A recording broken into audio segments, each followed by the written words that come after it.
Today, we are diving into the story of one of humanity's oldest and, let's be honest, most complicated creations. We're talking about alcohol, and you'll see that in so many ways its story is really our story. It's like a liquid mirror, reflecting everything about us, our best inventions and our absolute worst impulses. So, let's kick things off with a pretty wild thought. You know how we always say a dog is man's best friend? Well, what if our oldest, most constant companion wasn't an animal at all, but a drink? What if that relationship has been shaping who we are for thousands and thousands of years?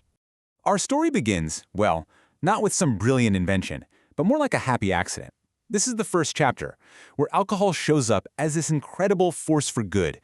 It's a source of nutrition, it's a way to get clean water, and it's a tool for bringing people together. And what's really fascinating is, we weren't even the first to figure this out. Our primate ancestors were actively looking for fruit that had started to ferment naturally. But by 7000 BCE, we have the first real proof of humans making it on purpose. In Jiahu, China, they found pottery with traces of a brew made from rice, honey, and fruit. Now jump ahead a few thousand years to ancient Samaria and Egypt, and beer is everything.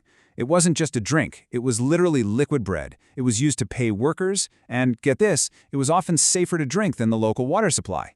This just shows you how deeply brewing was woven into the very fabric of society. I mean, this wasn't just some hobby, it was seen as divine. The Sumerians had a goddess of beer, Ninkasi, and they sang hymns to her. And the craziest part, the hymn wasn't just a prayer, it was the actual recipe for making beer, passed down through song. It was that important. For thousands of years, alcohol was basically limited to whatever nature could whip up. But then came a technological leap that changed the game forever. We figured out how to not just make alcohol, but how to concentrate it. We learned how to turn that liquid bread into liquid fire. And the difference between the old way and the new way is just, it's night and day.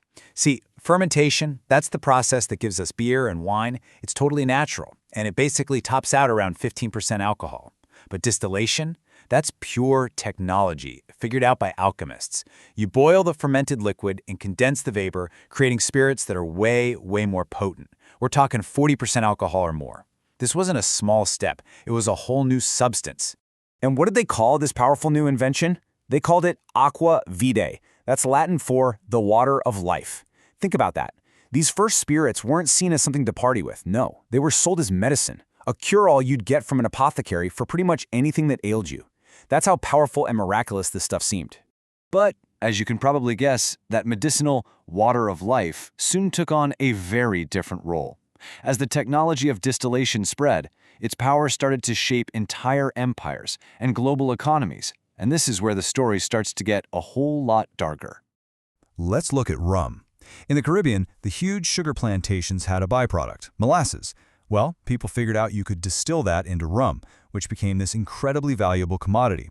It was basically the fuel for the engine of the triangular trade, that brutal system that shipped goods and horrifically enslaved people between continents. Then you have what happened in 18th century London, which became known as the gin craze. For the first time in history, a really cheap, really strong spirit completely flooded a major city. The result? A massive social crisis. It got so bad that the government's attempts to control it have been called the world's very first war on a substance. Meanwhile, over in the newly formed United States, whiskey wasn't just a drink. On the American frontier, it was practically a currency. It was so essential to the local economy that when the brand new federal government tried to put a tax on it, it sparked the Whiskey Rebellion, a major armed uprising that was a huge test for the young country.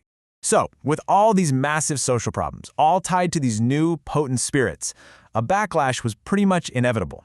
For the first time, a huge part of society started to argue that the reflection they saw in that liquid mirror was so ugly, it needed to be smashed for good.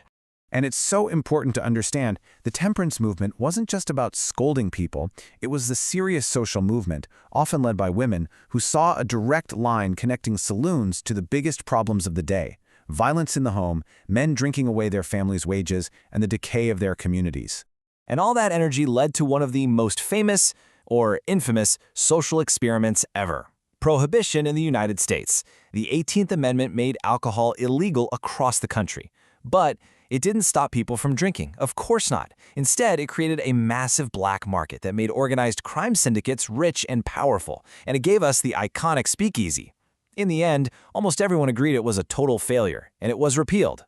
Which finally brings us to today. After 9,000 years of discovery, worship, crisis, rebellion, and a nationwide ban, where are we now? Well, you could say we live in an era of a very complex, but often pretty uneasy, truce with alcohol. You can really see the whole journey summarized right here. We've gone from alcohol's primary role being nutrition and ritual in the form of ancient beer to it being about status and philosophy, like with classical wine. Then it becomes medicine as distilled spirits. And today, its main job is social and culinary, from your local craft brewery all the way up to huge global brands. And the scale of it all today is just mind-boggling. We're talking about a multi-billion-dollar global industry. And this creates a constant balancing act for all of us. On one hand, it's a celebrated part of our culture and a huge piece of our economy.